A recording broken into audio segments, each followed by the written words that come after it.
Hi everybody, welcome back. Lovely to see you, or kind of see you, or be presented to you, I suppose. Slightly different video today. We're going to be looking at my budget for a trip I went on quite recently.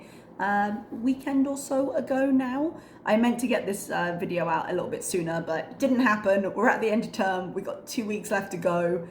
We got a lot on, and I just didn't have time to sit down and edit. I do apologize. But I've gathered the numbers now, so let's go into it. So basically, I turned 40 about a couple of weeks ago, and I decided, because I do live here in the Middle East and I'm not with my family, usually big birthdays like this, you'd have a little bit of a family do, but I'm not at home, it wasn't an option, so I decided to celebrate myself by taking myself off to Dubai for 3 nights. So I thought we would look today at kind of what that cost me, what I ended up spending over the course of all of it. Now this does fall into 2 parts. I actually booked the trip, not quite on a whim. I did have, not a savings tracker, what am I trying to say? I did have a travel, you see it in my budget, my travel sinking fund. I had that available to me, not as full as I necessarily wanted it, but because I didn't travel at Christmas, during the Christmas holidays, I was feeling a bit sorry for myself, and I was just like, yeah, I'm booking something. So how I worked this was I booked my flight and my hotel back in kind of early January, and I used my travel fund for that. And then I put aside a little bit of money for spending money, and I saved that a bit later, and then just took it out of my budget and kept it in another account so that I wouldn't get it mixed up with any of my other ongoing expenses. So I thought we would sit and talk about the trip, and I'll tell you what it cost, and I'll tell you what I did, and yeah, why not? I do sometimes consider, like, international travel is part of my life because I work internationally, and so it would be. But I tell you now how expensive it's gotten since COVID. Like, I didn't travel anywhere for quite a long time. I did travel home one point and then got stuck for 7 months. So during Saudi, lockdown was lockdown. We all remember the pandemic.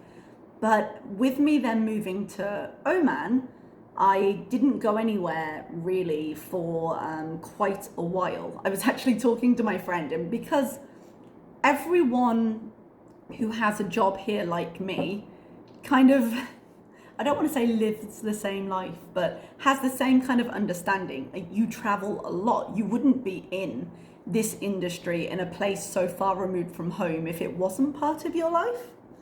So when I told my friend, I was like, oh, this is the first time I'm actually flying out of this airport. I only did it when I came in. And he was like, you haven't been anywhere for 10 months? It's quite the little prison you've built yourself. And I was like, what? Because I've been saving money. I've been putting different obligations over my want to travel, just, in the short term. And it struck me how much it really did seem to him like I was imprisoning myself because I'd had 10 months without an international break. Sometimes my life is not like others. But I was able to get a somewhat reasonable deal because I just, bargain hunted a little bit. Unfortunately, the flight was not really one of them. It is a very short flight to Dubai from here, less than an hour in fact, but the flight still cost me £255. A bit expensive for what it was. I think around 200 is more common, but I went back and forth quite a bit. But I flew in the end, sorry, not back and forth physically, on the decision to fly Wednesday evening, because I was working Wednesday, I took Thursday off and I took Sunday off because my school allows you 2 personal days during the year. We're about to get to the end of the school year, they can't be paid out, and I was like, hey, I'll use them, I have a long weekend. And I'm actually so glad I came back on the Saturday, so I spent 3 nights. But it meant I had a day where I was here, but I didn't need to be at school. Because I woke up, it was an hour flight and there was no reason for it, but I woke up exhausted on the Sunday, and I was just so glad I wasn't in class. So the flight was 255, and then the hotel, I stayed at the Sheraton, the Four Points. What is the name of that main road in Dubai? I should know this. I can't remember it off the top of my head. I'll put it on the screen somewhere. It's a big main road, so it's a little bit noisy. outside of the hotel, but you can't hear it inside, and it is literally steps from the metro. So it was perfectly located for what I wanted. Because I didn't have a lot of money when I was booking this, I did shop around and end up getting a slightly cheaper hotel. I like to use Trivago for the hashtag not sponsored, my 1,000 subscribers. But I like to use them because generally they pull up some good deals. And I ended up getting, there was a travel agent I'd never heard of, so I was slightly nervous about that. But a place called like Crystal Travel, and they were doing £43 a night. And then I ended up adding hotel breakfast because I tend to take it easy in the morning, have the hotel buffet breakfast, and then not eat lunch and just go for like dinner later. So that put the rate up slightly, but really not by much. For the 3 nights I was there, I spent 165 on the hotel. Nice little hotel, by the way. Decent, mid-range, very friendly staff, really well located. Happily do it again. If you're going for the fancy, you just want to sit by the pool all day, probably not for you, but definitely useful for what I wanted. So that was a total of £420 for the initial like, hey, this is where I'm staying and this is how I get there. So that expense was coming from sort of an earlier section of my budget. And then I put money to the side for spending money while I was there. I ended up with, I've just had to check my spreadsheet, 443, which is a bit of a weird number, but I put some money in and then I miscalculated something else coming out, and so I took it out of that. But 443 sort of aside for Dubai spending. Now, worth bearing in mind, I have been to Dubai before. I went for the World Expo and I went really heavy on the tourist destinations while I was there and the sightseeing and stuff. So I wasn't pushing myself to do a lot there. Like I said, we've been very busy towards the end of term. I was really just going to relax, spoil myself, and I wanted to do something to mark the day on the actual birthday. So let's look at my expenses. I did make one really quite rookie mistake when it came to my flight, which was a real shame. Last time I went with Emirates, and when I was searching for my flight, I couldn't decide if I wanted to fly the Wednesday afternoon or if I wanted to go Thursday, but then lose part of the day, you know? And I ended up deciding to go after work when I was tired, but it meant that I got the full day the next day. But because I changed my mind on that, and so I changed my flight last minute, I switched and I went to Fly Dubai, and it just didn't occur to me. I didn't check. Fly Dubai is a low-cost carrier, I believe of Emirates, potentially. I might be misremembering that. But they go to Terminal 2 instead of Terminal 3, which is the Emirates terminal. So I had this hotel right by the metro, and I was super excited about it because I was like, oh, the metro is so easy. I love the metro in Dubai. So easy, really frequent. You can get to all the major places. And then I couldn't use it to get to the airport. So I got to Terminal 2 and I was like, oh, there's no metro. And ended up having to get a taxi, unfortunately. So because I happened to have Uber already on my phone, I knew I had an account and stuff, I used that, which meant that I'm accounting for the money here, but it actually ended up coming out of my UK account because that was the one my Uber thing was attached to. So I am accounting for it here, but it was a little bit weird there. I got outside, I realized I got a cab, and then I got a cab back to the airport later because I was like, okay, maybe I can just go to the nearest metro stop. And it just turned out there was only about a £5 difference between going to the stop because it takes so long to get around the airport terminals. It was easier just to drive to the hotel than it was to try and figure out the metro to do it because I'd be spending just as much to get to the metro station. So I ended up just getting a cab. It was easier, and at that point I was dragging a little bit because I'd been up since 5:30 and it was about 10:30 p.m. And I was like, okay, let's just get to the hotel. I wouldn't necessarily recommend Fly Dubai, by the way, and I will tell you why in a moment. Nothing too bad on board. I was just like, oh, partly my fault we went into the wrong terminal, so I can't blame them for that, but they did bump me off my flight on the way back.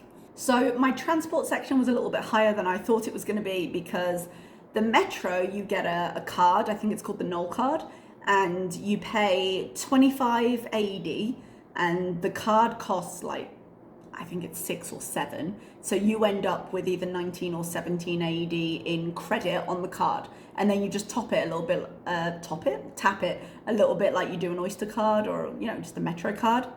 And the Metro is really cheap, so it works out really well. But I thought that was going to be the only thing I paid for in transport, but no. So it was about 20 quid each way for the airport transfer. A little bit over, I think, once you tipped and everything. So I think I ended up spending between 40 and 45 pounds on that. And then, oh no, it was 42 pounds and then the equivalent of 6 for the Metro card, which just got me through the 3 days because I went back and forth a few times and I was on my last possible trip because I didn't go super far out. I was on my last possible trip just as I was getting off for the last time. So perfect, I didn't have to top it up. So transport was £48 total, and then we go on to food and drink. As I say, I didn't actually spend very much because I would have the hotel buffet, which is why I know hotel breakfasts are expensive to add onto your room rate, but I find them so worth it because it just means I don't eat lunch. I just abuse the buffet.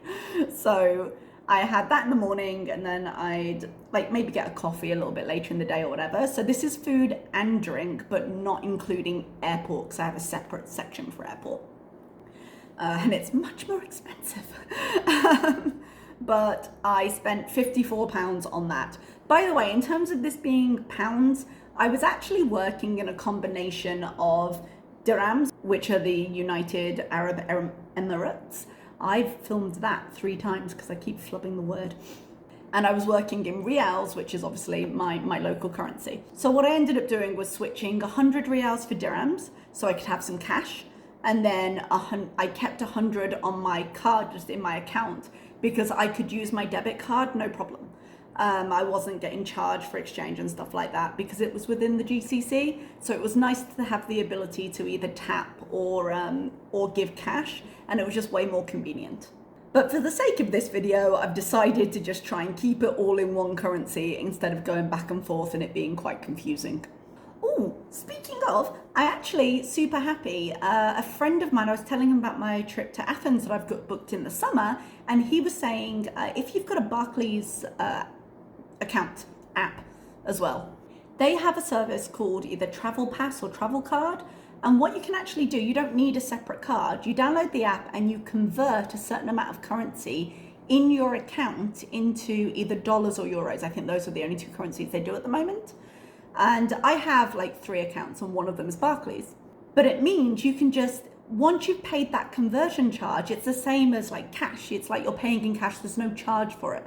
So long as when you tap, if you don't travel internationally, when you tap and you're using a card from a certain country, it will give you the option of paying in the currency local to wherever you are at the time and paying in your home currency. You should always do the one of where you are locally at the time, if anyone's wondering. But with it already being converted in a section of your account, it will just deduct it from there. So you don't get charged a conversion fee, you don't get charged a transaction fee, you do everything up front and then it's just like spending cash, but way more convenient. And if you want to change more, you can just do it in your banking app. So I think I'm going to do that when I go to Greece. My mom does it when she goes to America as well. So I think it should work out really well. Then we get on to shopping. As I say, it was my birthday and I was treating myself. I had the money to do it, so it was fine. I got some clothes. There was a big sale on. They'd got kind of the same stores. Some of them they didn't. I went into Sephora. There isn't a Sephora here, but some places they do have. But because I was in malls like the Mall of Dubai and the Emirates Mall, then they're just much bigger. They've got a lot more floor space. They've got a lot more choice of stock, and a lot of places were having sales while I was there. So I was like, great. I went into, there's a chain here that's really affordable called Max. I think they also own Centerpoint, whose brand looks like Target's. And I got a couple of dresses, I got a nice skirt, a blouse, and for really quite cheap, all things considered, considering how much I bought. I got some leggings and a couple of t-shirts because I gotta try the working out thing again because this summer, with the fact that you don't go outside much because it gets so hot, you lose fitness really quickly here. You have to make an effort to move. Luckily, I do have a job that involves me being on my feet for most of the day, but it's not the same as getting like legitimate exercise.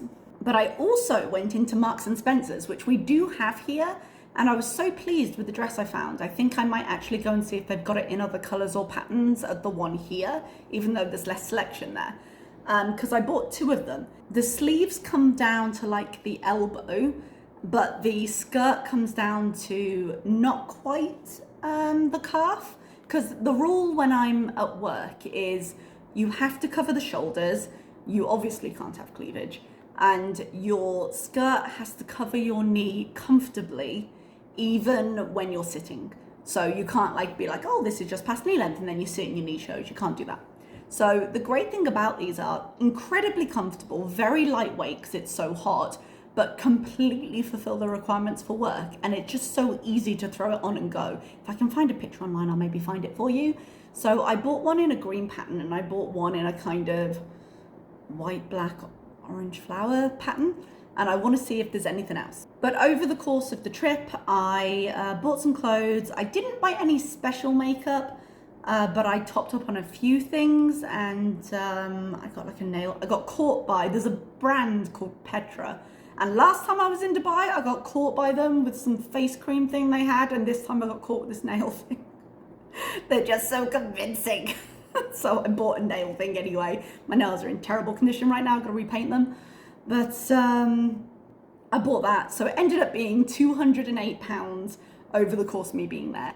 2 major locations I shopped were the Mall of Emirates and the Dubai Mall. So Dubai Mall is flashier. You're never gonna beat the Dubai Mall for clear like theatre. But the Mall of Emirates has a really good range and is a little less in your face. Like you can go and just enjoy the day and go shopping. Oh, guys, I tell you what though, I was pulled into, by a greeter, you know, I was pulled into a store, and it was a beauty store that was also like a clinic. You know, when you already know when walking past the store that you can't afford to breathe the air inside that store? I knew. And the guy in there was one of those really like, I'm gonna insult you until you feel badly enough to buy this product. Like, sat down and he's like, and he wants to sell me this under eye cream, which is, I kid you not, £200 at a discount. And he's like, you know, you do your hair, you wear a lovely dress, but not here. Don't you want to be better? That kind of conversation on this, the 40th year of my birth. And I'm like, wow, just driving it all home, dude. I didn't buy it, but it was an uncomfortable 15 minutes where I'm just like, I don't like you very much. You're not making me feel good about myself, and I can't afford it. Please let me leave, you know? Apparently, I just don't want to be better. The only thing I was disappointed not to buy though, okay, so we don't have Sephora here in Oman, and which I was very sad about, but I've been wanting to go in and see.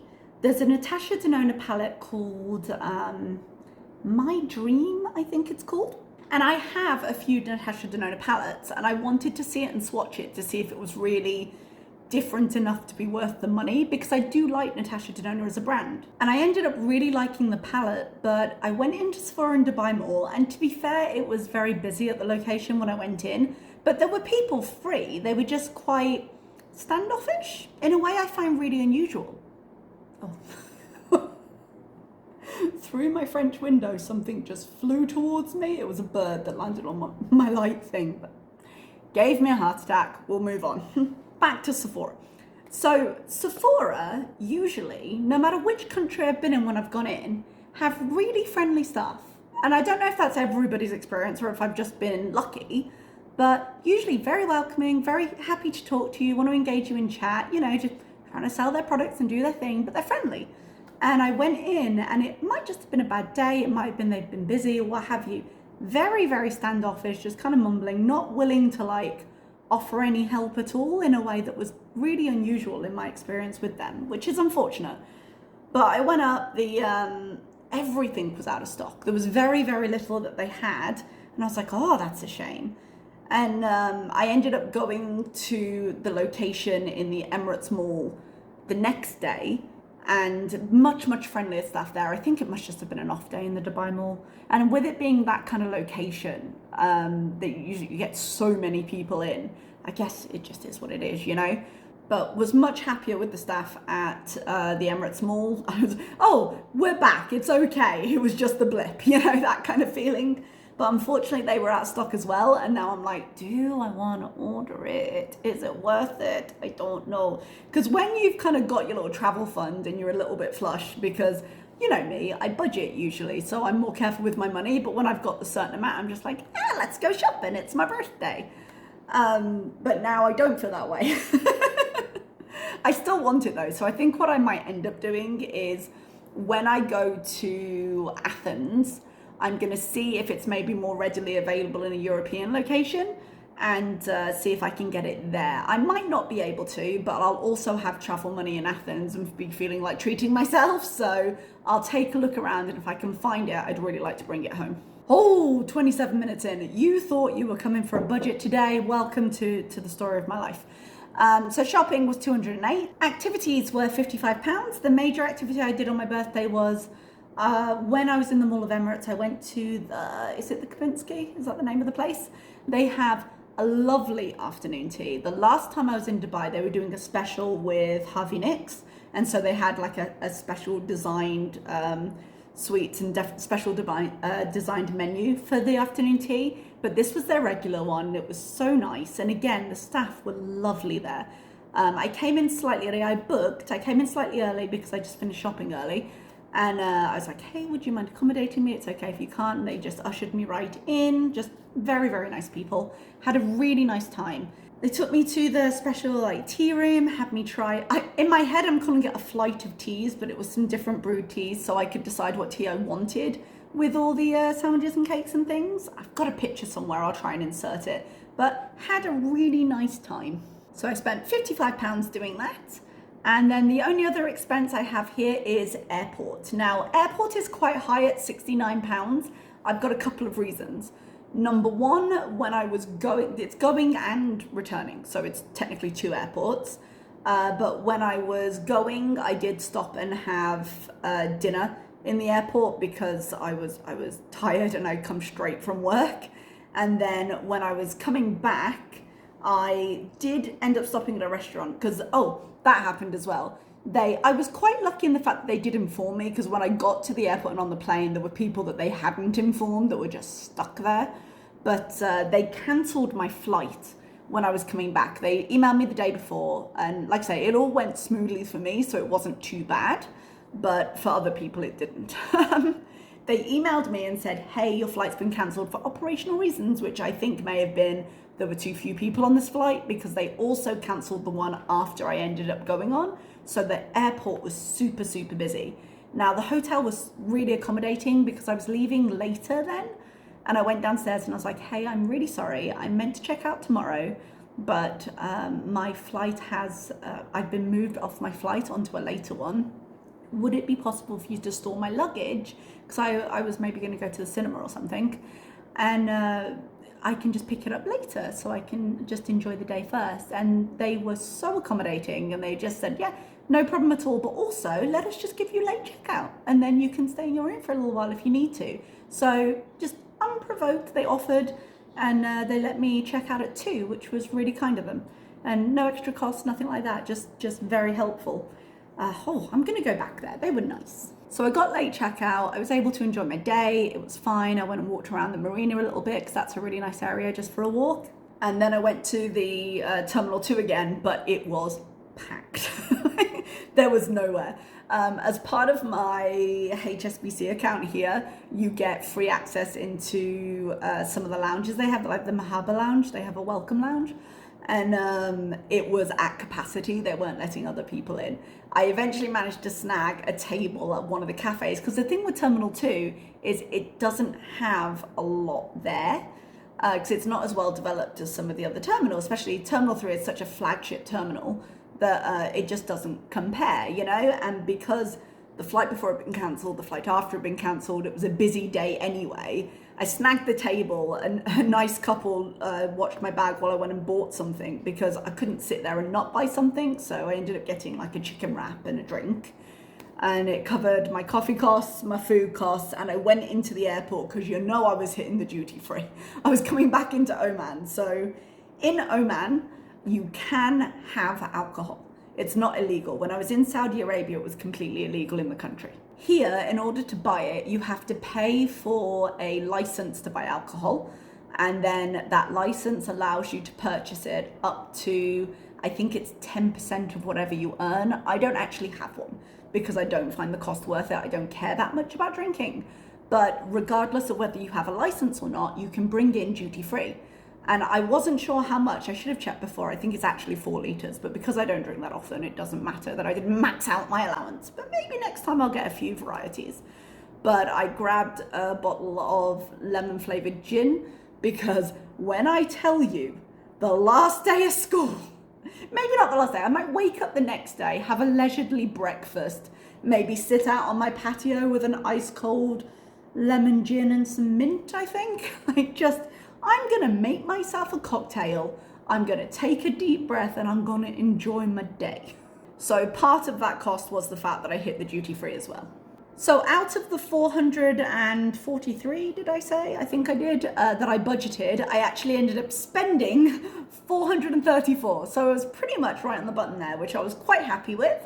The flight and the hotel altogether was 420, which obviously I didn't count towards this, but that was a total of 854 for the entire trip, which might seem like a fair amount for what essentially was 3 nights. And yeah, it reasonably is. You could definitely do it cheaper. Like, I chose to shop and eat fancy things. But I had a really good time and I do not regret it. So that was my trip to Dubai. I'll do one of these after my trip to Athens as well, because that is 9 nights, I believe. So I'll have to actually like budget my money a little bit while I'm there. So just being like, let's buy pretty things. I might still do that, we'll see. But I've got more scope to run out of money before I finish if I'm not careful. So I will do another one of these when the time comes in July. I'm traveling. So I hope you enjoyed this video and thank you very much for watching. I will see you next time. Bye bye.